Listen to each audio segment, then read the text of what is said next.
ګرانو مسافرو ملګرو تاسو به لیدلی وي چې دلته په پردیس کې به سړی په وخت کار ته ځي، ښه خواري او مزدوري به کوي، مالک به په یو ګنټه نیمه کار هم سیوا کوي، خو بیا به هم مزدور ته تنخوا په وخت نه ورکوي.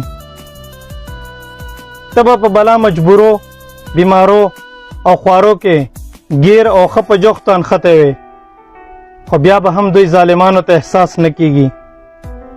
کوشش به دغه کوي چې یو میاشت تنخوا ترې نوره هم ایساره کم. مسافر چې د مالک دا ناکړدي وګوري، خپل بیمار مور پلار یې سترګو ته مخې ته شي، د بچو فرمایشونه یې یاد شي او د خلکو نه هغه کړې کرزی هم یاد شي، نو سترګې یې سرې شي او یو سوړ اسویلی وکړي. مالک ته وایي چې ماله زما مزدوري راکا، ماله زما مزدوري راکا، ما په وطن کې رنځوران پرېښودي دي نه.